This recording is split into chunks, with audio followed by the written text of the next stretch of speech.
The world just moved one step closer to an all-out war between NATO and Russia, and it's all because of another daring and provocative move on the part of Russia.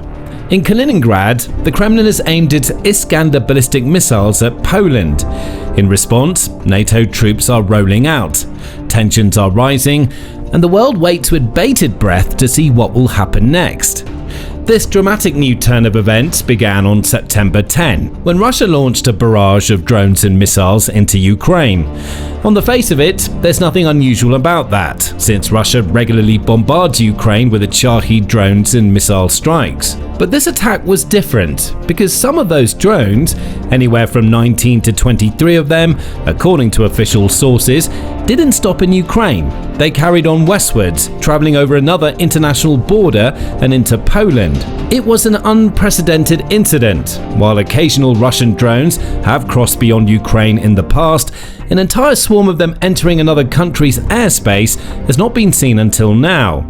Thankfully, Poland reacted fast. Its armed forces had been anticipating an event of this nature for quite some time, strengthening their border defenses and scrambling jets on a nightly basis just in case a Russian drone or missile entered their territory.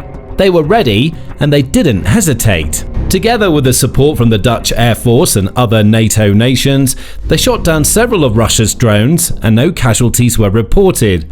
Though one drone did strike a residential property in a small village not far from the border, badly damaging the house and a parked car outside. It was the first time that Poland, or indeed any NATO nation, had been forced to actively engage and take action against Russian assets in its own airspace since the war with Ukraine began. And the fallout has been enormous. While Russia has denied any wrongdoing and claimed it had no plans to target facilities on the territory of Poland, multiple world leaders, particularly across Europe and the West, have condemned the Kremlin's actions. Many have even suggested that the entire incident was part of a Russian plan to provoke NATO and test the alliance response, with Ukrainian President Volodymyr Zelensky issuing a warning cry to the wider world. Moscow always pushes the boundaries of what's possible, and if it does not encounter a strong reaction, it remains at the new level of escalation.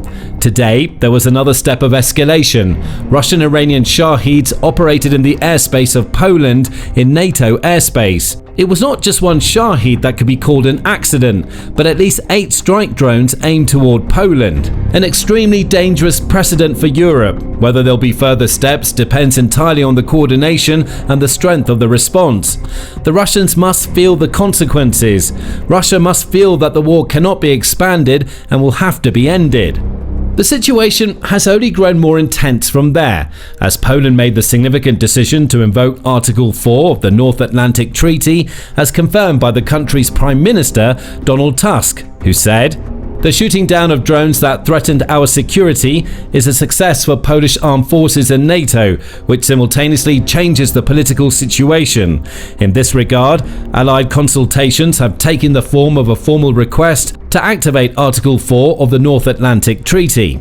Article 4 allows any member nation to submit an issue of concern, particularly regarding the security of one or more members, for discussion within the North Atlantic Council. This is only the 8th time that the Article 4 has been invoked since the North Atlantic Treaty was signed back in 1949, which demonstrates how serious this situation is. But that seemingly hasn't been enough to deter Russia from further action. On Saturday, September 13, the Kremlin took 2 more large steps towards a conflict with NATO.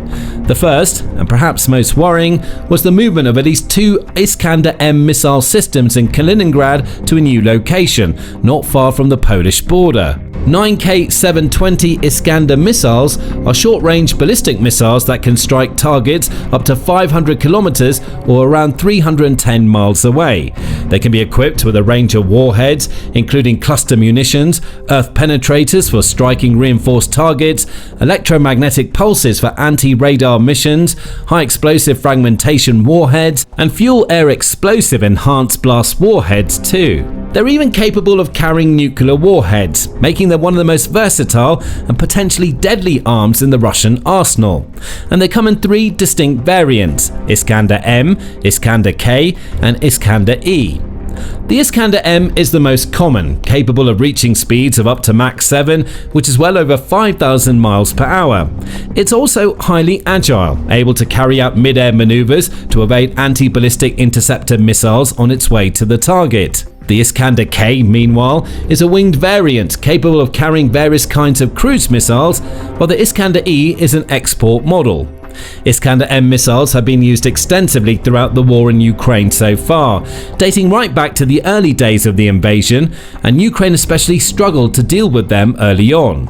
Kyiv has since found ways to counter and intercept Iskanders. It famously managed to down 11 of them over the course of a single day back in 2023. However, even with advanced aerial defences, Ukraine cannot stop them all, and Iskander missiles have dealt a large amount of damage to targets across Ukraine. They destroyed a HIMARS rocket launcher provided by the US back in March 2024, for example, as well as a couple of German M901 missile launchers near the city of Pokrovsk in Donetsk not long after that. Iskander missiles have also blown up Ukrainian helicopters as well as fighter jets, and in February of this year, the Russian Ministry of Defense claimed it had used Iskanders to take out no less than 1,400 high-value targets across Ukraine. Of course, official Russian sources often exaggerate or even make up claims entirely to suit their own agenda, so this figure can't be taken at face value, but there have been numerous reports of Iskanders successfully striking structures and assets across Ukraine.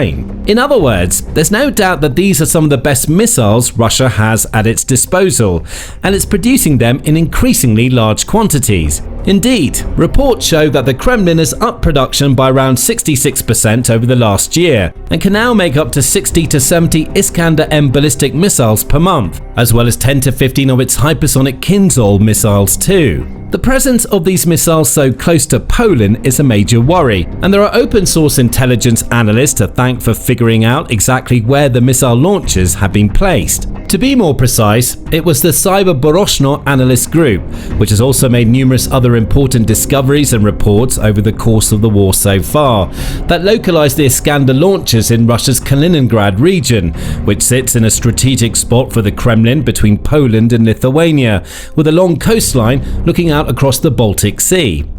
The analyst group made a post on Telegram to share their findings, writing, "Russians filming the Iskander missile system on the E28 highway connecting Berlin to Minsk, north of the village of Kudryatsevo, Kaliningrad region." The group even shared the exact coordinates where the launchers were located: 54.6451214, 21.3785666. However, the most worrying part of their post explained just how many surrounding European and NATO nations were now within range of those very systems. 6 NATO countries fall within their radius of action: Poland, Lithuania, Latvia, Estonia, Sweden and Germany. More specifically, a map of